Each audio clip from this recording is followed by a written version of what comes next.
Se eu te falasse no começo do ano que Vasco e Corinthians fariam a final da Copa do Brasil, você provavelmente me chamaria de louco. Afinal, nesses últimos anos, é difícil imaginar uma decisão nacional ou sul-americana sem a presença de Palmeiras ou Flamengo.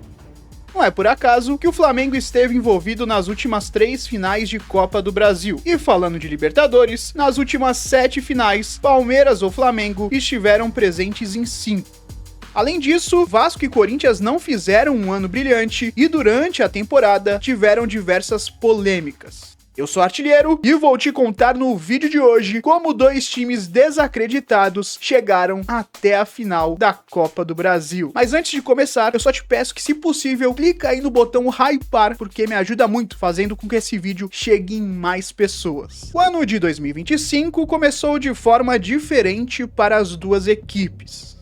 Enquanto o Corinthians foi campeão paulista, o Vasco acabou sendo eliminado na semifinal do Campeonato Carioca para o Flamengo. E por mais que seja apenas um título estadual, ele teve uma importância para o time paulista que não conquistava o torneio desde 2019. Inclusive, esse havia sido o último título conquistado pelo Corinthians. Outro ponto importante é que alguns dias antes de ganhar o Paulistão, o Corinthians havia sido eliminado na terceira fase da pré-Libertadores pelo Barcelona de Guayaquil. Isso porque a equipe perdeu o jogo da ida por 3-0 e na volta sonhou com uma virada histórica, mas parou no 2-0 que garantiu a classificação aos equatorianos. Com essa desclassificação, o Corinthians ganhou uma vaga na Copa Sul-Americana. E de certa forma, o título do Campeonato Paulista contra o seu maior rival Palmeiras, que veio alguns dias depois desse vexame, fez com que, mesmo eliminado da Libertadores, o corintiano pudesse sorrir e zoar os rivais paulistas. Antes mesmo do Corinthians ganhar o título do Campeonato Paulista, o Vasco já havia disputado 2 partidas da Copa do Brasil. Em fevereiro, a equipe venceu a União Rondonópolis por 3-0 na primeira fase do torneio. Curiosamente, todos os gols saíram no segundo tempo. Verratti abriu o placar de pênalti, Ryan ampliou e Hugo Moura finalizou. Depois, em março, o Cruz Maltino enfrentou o Nova Iguaçu pela segunda fase e novamente venceu por 3-0. Dessa vez, todos os gols saíram ainda no primeiro tempo. Ryan abriu o placar e Coutinho brilhou 2 vezes.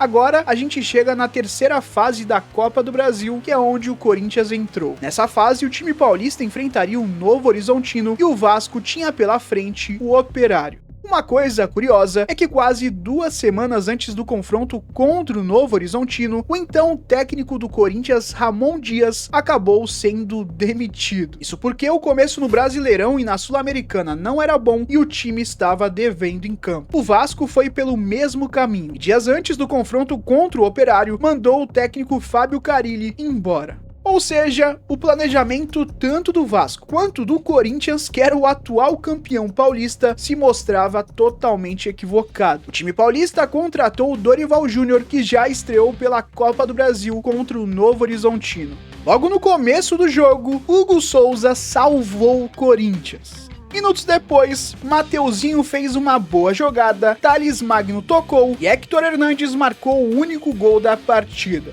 Inclusive, no fim do jogo, Marlon acabou desperdiçando essa chance de deixar tudo igual. Era um bom resultado para o Corinthians de Dorival Júnior, que estreava com o pé direito. Já o Vasco não contratou um treinador e por isso o interino Felipe Maestro foi o responsável por comandar a equipe no Paraná contra o Operário. Nuno Moreira colocou o Cruz Maltino na frente do placar ainda no primeiro tempo. No fim da primeira etapa, o Operário quase empatou. Acontece que no segundo tempo, o Vasco piorou. Bosquilha aproveitou, arriscou de fora da área e empatou a partida. Um resultado amargo para o time carioca, que começou na frente do placar, mas acabou cedendo o empate. Agora, o Vasco precisava de uma vitória simples em casa para garantir a vaga para a próxima fase. Já para o Corinthians, apenas um empate já era o suficiente. Mesmo jogando em casa, a equipe paulista não teve vida fácil contra o Novo Horizontino e abriu o placar só nos acréscimos do segundo tempo com uma bela jogada de Yuri Alberto.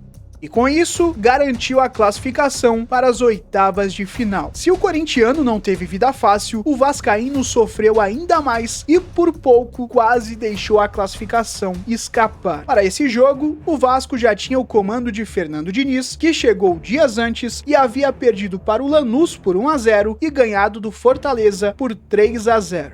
A terceira partida do treinador era contra o Operário. Ele precisava de uma vitória simples para passar de fase sem depender da disputa de pênaltis. O Vasco começou em cima e abriu o placar no final do primeiro tempo com Ryan. Além disso, durante praticamente toda a segunda etapa, a equipe cruzmaltina esteve à frente do marcador. Parecia que Fernando Diniz conseguiria sua segunda vitória seguida. Acontece que nos acréscimos a zaga carioca vacilou e Ademilson empatou a partida. Era um verdadeiro balde de água fria para o torcedor vascaíno, que viu o time durante praticamente todo o segundo tempo na frente do placar e agora iria encarar uma disputa de pênaltis. Um detalhe curioso é que foi nessa partida, quando o Vasco vencia por 1-0, que o Lloyd Augusto fez isso aqui depois de uma finalização que não resultou em gol. O mais bizarro é que minutos depois aconteceu aquele gol de empate do Operário.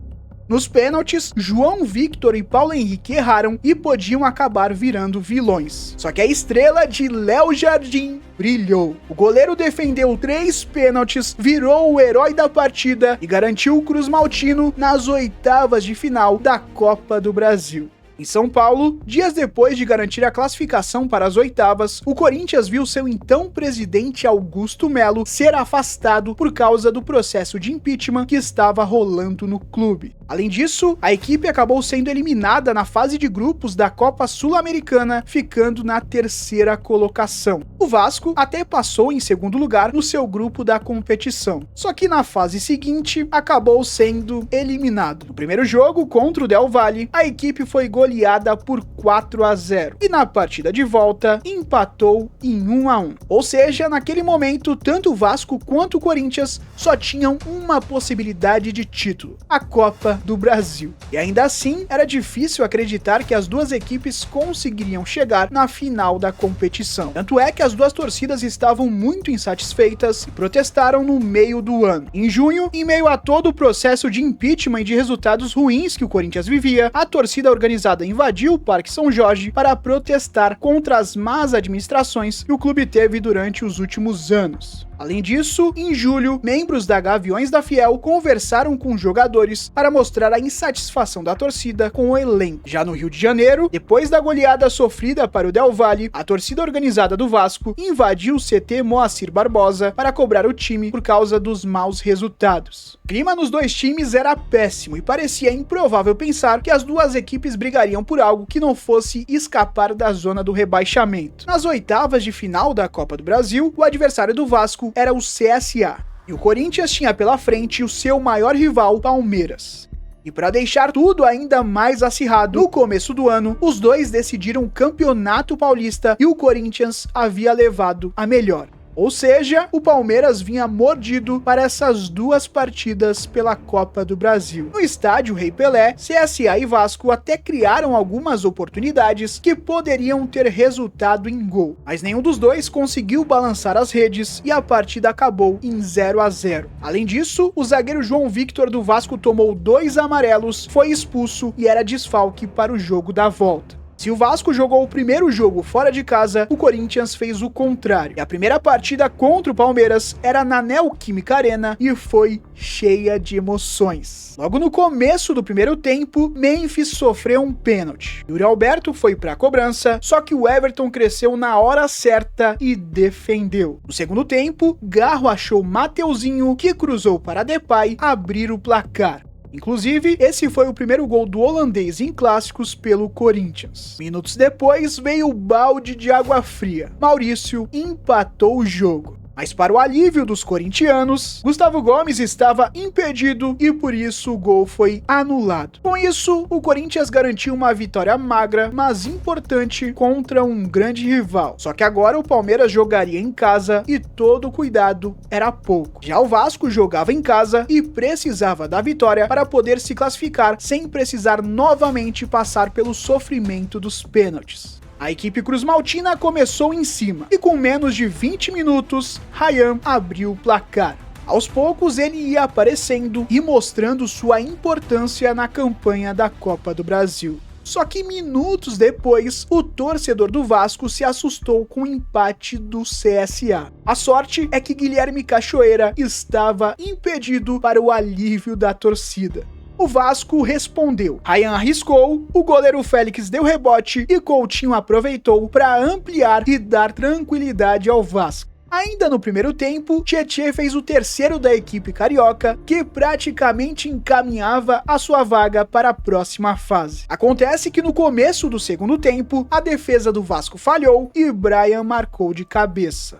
O CSA ainda tentou assustar o Vasco, mas não conseguiu fazer o gol e a partida terminou em 3-1. Aos poucos, o time carioca ia avançando na competição e já estava nas quartas de final. Do outro lado, o Corinthians tinha o desafio de jogar contra o Palmeiras no Allianz Parque. Acontece que logo no começo do primeiro tempo, Aníbal Moreno fez essa burrice e acabou sendo expulso. O Corinthians não tinha nada a ver com isso e aproveitou a vantagem de jogadores. Ainda no primeiro tempo, Bidu marcou o primeiro gol do jogo. E o que já era difícil para o Palmeiras reverter, ficava ainda pior. Já para o Corinthians, a classificação para a próxima fase estava cada vez mais próxima. No começo do segundo tempo, Gustavo Henrique ampliou de cabeça e sacramentou a vitória do Alvinegro. Ali, o time paulista ganhava moral e começava a sonhar com uma possível conquista da Copa do Brasil. Se nas oitavas o Corinthians teve um clássico, agora nas quartas era a vez do Vasco enfrentar um rival de estado. O cruzmaltino tinha pela frente o Botafogo e o adversário do Corinthians era o Atlético Paranaense, que mesmo disputando a Série B, havia acabado de eliminar o São Paulo nos pênaltis. Então, todo cuidado era pouco. O primeiro jogo do Vasco era em São Januário, e o time precisava da vitória para ir mais tranquilo até o Newton Santos. Acontece que a partida começou da pior forma para o cruzmaltino, e logo no início do jogo, Arthur Cabral cabeceou com precisão e abriu o placar para o Botafogo. O Vasco não se abateu, e poucos minutos depois, Nuno jogou a bola na área e Jair empatou a partida. Era uma resposta importante e mostrava que o cruzmaltino estava vivo na disputa. Tanto é que no começo do segundo tempo, o Vasco quase virou a partida. Primeiro, Coutinho finalizou e John defendeu. No rebote, Ryan acertou a trave e depois de novo ele chutou, mas dessa vez a bola bateu no braço de Marlon Freitas, que estava grudado no corpo e por isso não foi marcado o pênalti. O Vasco ainda teve essa chance com Pumita, mas John defendeu de novo. No fim, a partida terminou em 1-1 e a decisão agora era no Newton Santos. Um resultado que não foi tão bom para o Vasco, que agora precisaria vencer fora de casa para não depender da disputa de pênaltis. Falando em vitória fora de casa, novamente o Corinthians conseguiu um resultado importante longe de seus domínios. Dessa vez, Vitinho, que havia acabado de ser contratado, achou Mateuzinho, que tocou para Guinegão marcar o único e importante gol da partida. Aos poucos, o Corinthians mostrava que poderia ser um adversário indigesto fora de casa. No jogo da volta entre Botafogo e Vasco, novamente o time que jogava fora de casa abriu o placar. Dessa vez, Coutinho cobrou a falta, Neto se atrapalhou e Nuno Moreira aproveitou para marcar. Só que ainda no primeiro tempo, Léo Jardim vacilou e cometeu o pênalti em Joaquim Correia. Alex Telles foi para a cobrança e empatou a partida. Depois, as duas equipes até tentaram marcar o gol da vitória, mas não conseguiram,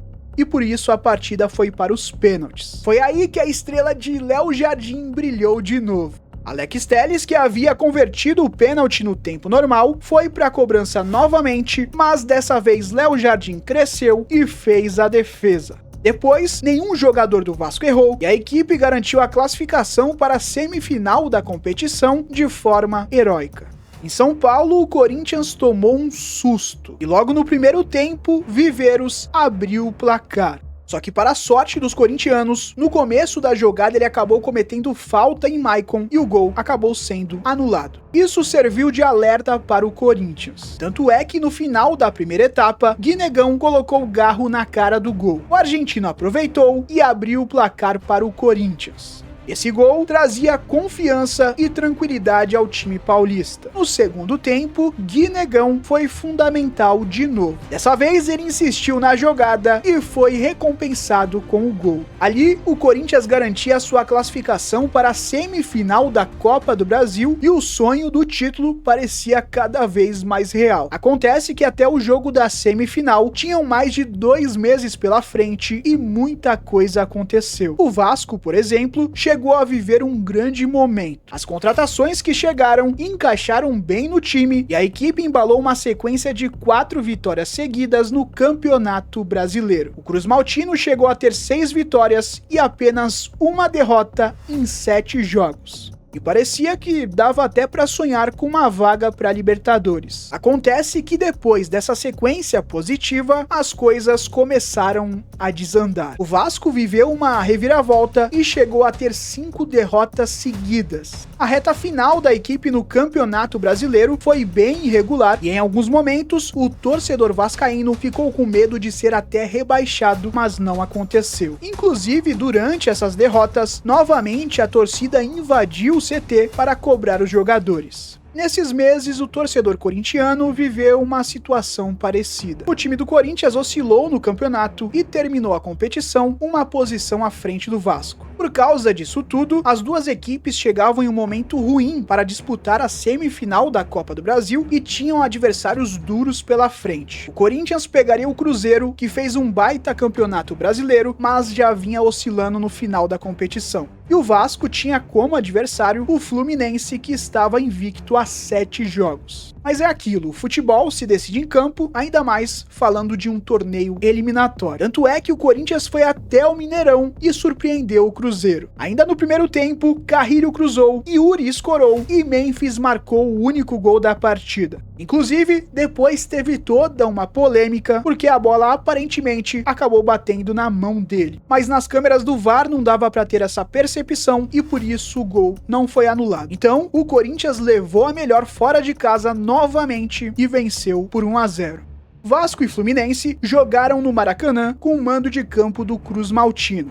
Apesar disso, quem saiu na frente do placar foi o Fluminense. Thiago Silva escorou e Serna marcou o primeiro gol do jogo. Mas não acabou por aí não. No começo do segundo tempo, Ryan apareceu de novo na competição. Dessa vez a bola sobrou na área e ele empurrou para dentro. A cada jogo, o moleque ia se tornando o grande personagem dessa campanha do Vasco. Tanto é que nos acréscimos ele começou a jogada que terminou com o gol da vitória de Verratti. Vasco e Corinthians conseguiram 2 vitórias importantíssimas e apenas um empate colocaria os dois times na final. Só que eles gostam de uma emoção. Tanto é que mesmo jogando em casa, o Corinthians não conseguiu repetir o que fez em Minas. E Kevin Arroyo, que entrou no lugar do lesionado Sinisterra, brilhou na partida. No final do primeiro tempo, ele aproveitou o cruzamento de Christian e abriu o placar. Com esse resultado, a equipe mineira estava levando o jogo para os pênaltis. Acontece que no começo do segundo tempo, Caio Jorge aproveitou o vacilo da defesa corintiana e rolou para Arroyo ampliar o placar.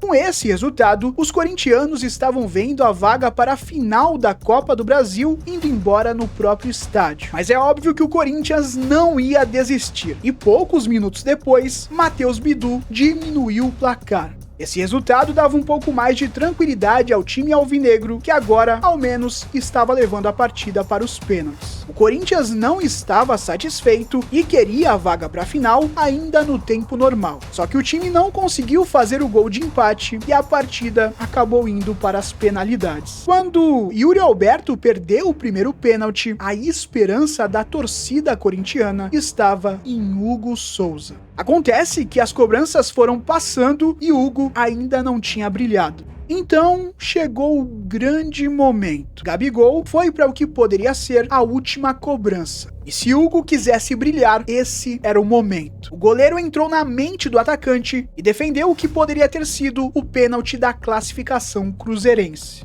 Com essa defesa, os jogadores corintianos ganharam moral. Em contrapartida, os cruzeirenses ficaram abatidos. Nas cobranças alternadas, Hugo brilhou novamente e garantiu o Corinthians de forma heróica na final da Copa do Brasil. Agora, o time paulista tinha que esperar a semifinal do Rio de Janeiro para conhecer o outro finalista. O Vasco jogava pelo empate, já o Fluminense tinha que vencer e, se não quisesse depender dos pênaltis, precisava fazer uma vantagem de 2 gols de diferença. Logo no primeiro tempo, Everaldo finalizou na trave e no rebote, Paulo Henrique acabou marcando contra. Esse gol colocou fogo no jogo e deixava a disputa em aberto. Mesmo com o Fluminense na frente do placar e precisando de apenas mais um gol para se classificar de forma direta, quem mandou no restante do jogo foi praticamente o Vasco. Acontece que Fábio se destacou e fez defesas importantes. E assim como a semifinal em São Paulo, a do Rio também foi decidida nos pênaltis. Na disputa, Fábio brilhou novamente ao defender o pênalti de Verratti. Acontece que Léo Jardim brilhou ainda mais. O goleiro defendeu as cobranças de John Kennedy e Canóbio, garantindo o Vasco na final da Copa do Brasil. A verdade é que Vasco e Corinthians não têm o elenco dos sonhos e estão longe de jogar o melhor futebol do Brasil. Mesmo assim, as duas equipes mereceram sim estar na final da Copa do Brasil. O Vasco, por exemplo, mostrou muita resiliência desde o começo da competição. Ryan brilhou em alguns momentos, em outros, Léo Jardim foi o responsável por garantir a classificação em 3 disputas de pênaltis emocionantes.